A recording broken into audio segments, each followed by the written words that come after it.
अस्सलामुअलैकुम वरहमतुल्लाहि बरकातुहू। कैसे हैं आप सब लोग? उम्मीद करती हूँ आप सब बिल्कुल ठीक ठाक होंगे। अल्हम्दुलिल्लाह अल्लाह पाक के फ़ज़ल व करम से मैं भी बिल्कुल ठीक ठाक हूँ। यहाँ मैं एक कप रेडी कर रही हूँ जिसमें मैं कस्टमाइज़ या पर्सनलाइज़ आप जो भी कह लें नेम का वाइनल स्टिकर के साथ कप के ऊपर मैं स्टिक कर रही हूँ। पहले मैंने यही अपनी मशीन से इसको मैंने कटिंग करा है और जो कप की मेजरमेंट थी उसी हिसाब से मैंने उसको कटिंग की है। और मैंने ग्रे लिया है क्योंकि ग्रे से ब्लैक के ऊपर इन्हेंस हो रहा था और जिसको गिफ्ट करना है उसका जो कमरा डेकोर हुआ हुआ है वो ग्रे एंड वाइट ही है, तो इसलिए ग्रे कप में बनाना था। पिंक में भी आप बना सकते हैं, पिंक में भी ब्लैक बहुत इन्हेंस होता है। तो यहाँ मैंने इसके ऊपर ये स्टिक कर रही हूँ और साथ साथ मैंने देखा, मेक श्योर कर रही हूँ कि मैं इसके कॉर्नर सही तरह से स्टिक हो चुके हैं।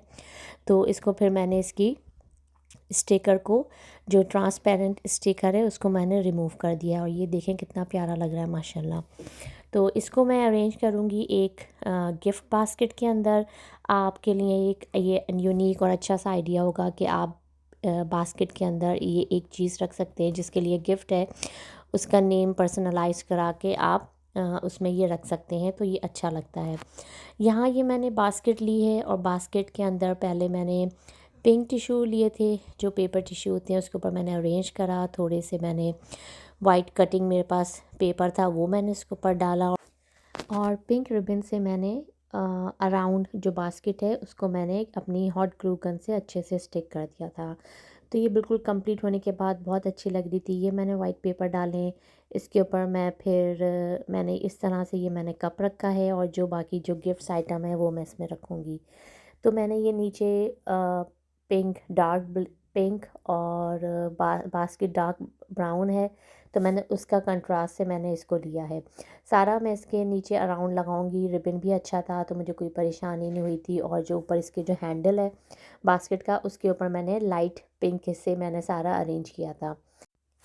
ये दरअसल मैं अपनी बेटी के लिए एक गिफ्ट बास्केट रेडी कर रही हूँ। बहुत शॉर्ट टाइम में मैंने ये रेडी करी है। कुछ दरअसल घर में परेशानी भी चल रही थी तो मैं सही तरह से फ़ोकस नहीं कर पा रही थी। तो लेकिन फिर अल्हम्दुलिल्लाह अल्लाह का शुक्र, फिर ये अरेंज करके उसको गिफ्ट दिया तो वो बहुत खुश हुई और मैंने उसकी पसंद की ही सारी चीज़ें उसमें रखी। और इस तरह से आप भी इससे आइडिया लेके अपने घर में अपनी बेटी को या उसकी फ्रेंड के लिए अरेंज कर सकते हैं। जो जो उसको चीज़ें पसंद है, मैंने उसमें एक डिफरेंट एक कप रखा कस्टमाइज़ नेम का। आप भी करा सकते हैं, ऑर्डर भी दे सकते हैं। और परफ्यूम रखा, टॉफ़ीज़ रखी, फ्लावर रखा और एक कार्ड रखा और एक फ़ॉइल बलून हैप्पी बर्थडे का रखा। तो वो माशाल्लाह बनने के बाद, कंप्लीट होने के बाद बहुत अच्छा लग रहा था। अपनी मर्ज़ी से आप कुछ भी रख सकते हैं, खाने पीने की चीज़ें, कंट्रास्ट भी आप बहुत अच्छे से खुद से कर सकते हैं, जो आपको समझ आए उस तरह से। बस ये होता है कि एक अच्छा सा कोई आइडिया मिल जाए तो आप उसी को कंटिन्यू करते हैं। कप के अंदर मैंने थर्माकोल के थोड़े से मैंने पैकेट डाले थे ताकि ये मैंने बैम्बू स्टिक से मैंने पीछे टेप से मैंने स्टिक कर दिया था और मैं कप के अंदर इनको स्टैंड की तरह इसको मैं खड़ा करूँगी। तो ये अच्छे से हो गया था, सिक्योर मैं कर रही थी कि गिर ना जाए। इसके अंदर मैंने लगाया कप के अंदर मैंने स्टिक से सारा मैंने डाला। एक मैंने इसके लिए वाटर बॉटल ली थी वो मैंने रखी है और ये कॉइन्स भी मैंने डाल दिए। फ्लावर भी बहुत अच्छे लग रहे थे, पिंक ही मैंने फ्लावर लिए थे कंट्रास्ट करने के लिए जो इसमें अच्छा लगे। और ये मैंने एक टॉफ़ी रख दी थी। बस ये है कि बच्चों को इसी तरह थोड़ी छोटी-छोटी चीज़ों के लिए खुश करो तो बच्चे भी खुश हो जाते हैं। वैसे तो बच्चे आजकल सब माशाल्लाह ख़ुद कर लेते हैं, समझदार हैं, लेकिन फिर भी एज़ अ पेरेंट आप भी ख़ुद से कुछ उनके लिए करें तो वो भी अच्छा लगता है। तो ये एक फ़ॉइल बलून मैंने लिया था, तो इसको मैंने इसी बास्केट के अंदर मैंने अरेंज कर दिया था। इसके ऊपर बहुत अच्छा सा क्लिप लगा हुआ था कि वो अच्छे से सिक्योर हो गया था। एक फ्लावर जो ये बो वाला, ये भी पिंक जो रिबन मैंने बाय किया था उसके साथ ही ये आया था। ये ईज़िली आप होम बार्गेन से ऐसी क्राफ़्ट की चीज़ें आप ले सकते हैं। ये इसका फुल अरेंजमेंट है, ये पूरी रेडी हो गई थी। इसको देखें आप कितनी प्यारी लग रही है माशाल्लाह और इसके अंदर सारी चीज़ें बिल्कुल फ़िक्स हुई हुई हैं। थर्माकोल की वजह से भी और बास्केट छोटी है तो उसमें जो-जो चीज़ें थीं वो अच्छे से अरेंज हो गईं और फ़िक्स हो गईं। इस पे एक छोटी सी मैंने बटरफ्लाई भी लगा दी थी जो मैंने पहले शायद कहीं से ली होगी, लेकिन मेरे पास रखी हुई थी तो मैंने वही इसके ऊपर रख दी थी और माशाल्लाह ये बनने के बाद बहुत खूबसूरत लग रही थी। पता ही नहीं चलता आपकी बेटियाँ कब बड़ी हो जाती हैं और कब वो अपने घर चली जाएँगी। ये तो अल्लाह ही को पता है, लेकिन अल्लाह ताला से दुआ है कि मेरी बेटी के नसीब अच्छे करे और जो-जो देख रहा है उन सब की भी और उन सब की बेटियों की भी नसीब अच्छे और बुलंद फ़रमाए अल्लाह पाक। आमीन सुम्मा आमीन। और यहाँ ये फाइनल इसकी एक एंड में मैं एक लुक आपको दिखा रही हूँ। उम्मीद करती हूँ आपको अच्छी लगी होगी। और टीनेजर जो हैं वो इस कप में आप अपने मेकअप ब्रशेस रख सकते हैं, और अगर यंग गर्ल्स हैं टीनेज से अंदर हैं तो इसके अंदर आप मार्कर्स, पेंसिल ये सब चीज़ें अरेंज कर सकते हैं और अपनी ड्रेसिंग टेबल पे अच्छे से इसको अरेंज कर सकते हैं। ईस्टर की हॉलीडे थी तो उसकी मैं कुछ क्लिप्स आपके साथ शेयर कर रही हूँ। टाउन में गई थी तो वहाँ डायनासोर लगे थे अलग-अलग स्पॉट पर। काफ़ी सारे लगे थे 3 स्पॉट्स पे ग्राउंड फ्लोर में लगे हुए थे और टॉप पे भी 2-2 जगह पे लगे हुए थे। तो ये बच्चों ने यहाँ स्टडी किया हुआ होता है डायनासोर्स के बारे में, तो बच्चे बहुत ज़्यादा अट्रैक्ट हो रहे होते हैं और यहाँ पे सारी डिटेल भी लिखी होती है।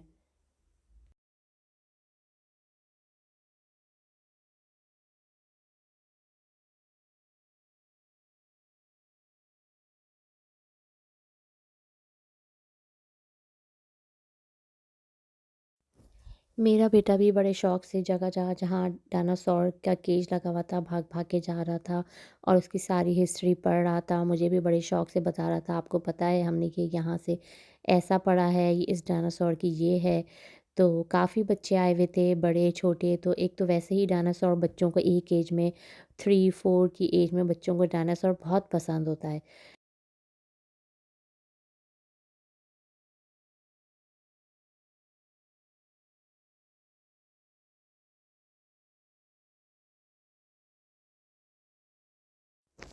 विंटर में तो यहाँ बहुत कम निकला जाता है, लेकिन जैसे-जैसे समर आता है तो हर किसी में कोई एक अलग सी एनर्जी आ जाती है।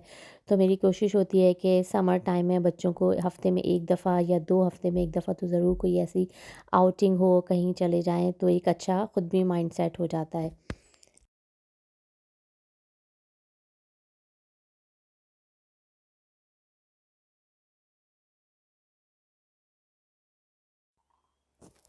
यहाँ मैं आपके साथ एक मज़े की काले छोलों की कढ़ी सालन वाली रेसिपी शेयर कर रही हूँ। ये मैंने 500 ग्राम्स काले चनों को मैंने ओवरनाइट के लिए सोक कर दिया था और फिर मैंने इसको 1-2 पानी से वॉश करके रख लिया था। यहाँ मैंने मसालों में 2 टीस्पून लाल मिर्च, 2 टीस्पून धनिया पाउडर के और हल्दी के मैंने हाफ़ टी स्पून लिया था। और ये सारे मसाले इसमें ऐड होंगे। नमक बिल्कुल एंड में शामिल किया था। 2 अनियन को मैंने ग्राइंड कर लिया था और 2 टोमेटो को भी ग्राइंड कर लिया था। साथ में मैंने कुकर के अंदर ऑयल डाला है और इस प्याज़ को मैंने डाल के इसके अंदर अच्छे से भूना है, ताकि इसकी थोड़ी-सी तेज़ी और जो इसकी स्मेल होती है वो निकल जाए।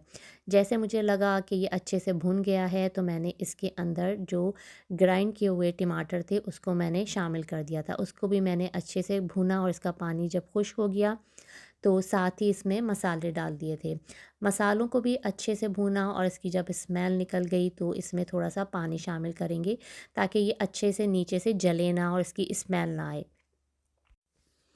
इसमें फिर सारे मसालों को शामिल किया था और मैंने दालचीनी के 2 टुकड़े भी डाले थे कि गरम मसाले का भी थोड़ा-सा खुशबू आ जाए। यहाँ मैं मसालों को डालने के बाद अच्छे से खूब भूनूँगी, अच्छे से जब इसकी स्मेल आ जाएगी, तो फिर मैंने जो छोले मैंने पानी में भिगो के रखे हुए थे, पानी उसको मैं फेंक दूँगी और मैंने नए पानी के साथ छोलों को इस कुकर में मैंने शामिल कर दिया था। साथ ही मैंने छोलों के अंदर हाफ़ कप मैंने पानी डाला था ताकि छोले अच्छे से गल जाएँ और मैंने हाफ़ टी स्पून से थोड़ा-सा कम इसमें बेकिंग सोडा भी शामिल किया था। बेकिंग सोडा शामिल करने से ये होता है कि जो छोले के दाने होते हैं वो अच्छे से और सॉफ्ट हो जाते हैं और खुल जाते हैं और बहुत नरम हो जाते हैं। हाफ़ कप से ज़्यादा मैंने इसमें पानी शामिल कर दिया था और जब ये तैयार हुई थी करी तो बहुत मज़े की बनी थी। इसको आप वाइट राइस के साथ भी खा सकते हैं और मैंने तो खाली चमचे के साथ भी खाया था, तो बहुत मज़े की बनी थी। सारे मसाले, नमक, हर चीज़ बिल्कुल परफ़ेक्ट था। और इसको मैंने अच्छे से मिक्स करा है स्पून के साथ और फिर मैं इसको ऑन करके इसका मैं टाइमर प्रेशर कुकर पे सेट कर रही हूँ। मैं 12 से 13 मिनट में छोले अच्छे से इसमें गल जाते हैं। ये बिल्कुल परफ़ेक्ट टाइमिंग है और इसकी मैंने लिड कवर करके इसको मैंने रेडी होने के लिए रख दिया था। साथ ही साथ मैंने अपने दूसरे स्टोव पे मैंने सोचा कि मैं सफ़ेद चावल भी साथ-साथ में बॉयल कर लेती हूँ। 3 कप मैंने चावल के लिए हैं और पानी के साथ मैंने इसको नमक डाल के चढ़ा दिया था। ये रेसिपी तो सबकी सेम ही होती है और मैं भी इसी तरह बनाती हूँ। काले छोले वैसे बहुत ताकतवर होते हैं। वैसे पंजाब साइड में ये काले छोले और रेड किडनी बीन्स ज़्यादा बनती हैं। तो मेरी भी एक पंजाबी फ्रेंड है, उनके घर जब मैं जाती थी, जब उन्होंने कभी ये बनाई हो, मैं टेस्ट करती थी, मुझे बहुत अच्छी लगती थी। तो मैंने उन्हीं से ये रेसिपी सीखी थी, फिर मैं भी बनाने लगी। जब इसका प्रेशर कुकर से प्रेशर रिलीज़ हुआ है, इसकी मैंने लिड को खोली है और मैंने इसको चेक करा तो बहुत अच्छे से ये काले छोले गल चुके थे। साथ मैंने यहाँ पे फिर नमक ऐड किया है और गरम मसाले को भी ऐड कर दिया है। इससे गरम मसाले से बहुत अच्छा इसका खुशबू आ जाती है क्योंकि हम देसी हर खाने में गरम मसाला तो ज़रूर डालते हैं और छोले भी बहुत अच्छे से गल गए थे। हरी मिर्च डाली हैं 2 मैंने और साथ मैंने इसके ऊपर हरा धनिया भी डाल दिया है। और देखिए इसकी शक्ल माशाल्लाह कितनी अच्छी लग रही है और बहुत ज़ायकेदार, बहुत मज़े की बनी थी। आप सफ़ेद चावलों के साथ तो बहुत ही मज़े का लगता है। आप भी ज़रूर ट्राई कीजिएगा और सबको घर में खिलाइएगा, सबको बहुत पसंद आएगा। थोड़ी-सी मैंने सैलेड चॉप कर ली थी क्योंकि रखी हुई थी सैलेड और दाल-चावल और इस तरह की चीज़ों के साथ सैलेड तो बहुत अच्छी लगती है। इसको मैं डिश आउट कर रही हूँ, चावलों को मैंने निकाला है, साथ ही मैंने काले छोलों की करी सालन जो है वो भी मैंने निकाला है। हरी मिर्च मुझे इसके साथ बहुत पसंद की लगती है, इसकी शक्ल देखें आप कितनी अच्छी लग रही है, कितना कलरफुल लग रहा है और जायके में भी बहुत मज़ेदार थी। उम्मीद करती हूँ आपको मेरी ये रेसिपी बहुत अच्छी लगी होगी, ज़रूर ट्राई कीजिएगा, अपनी दुआ में याद रखिएगा। अल्लाह हाफ़िज़।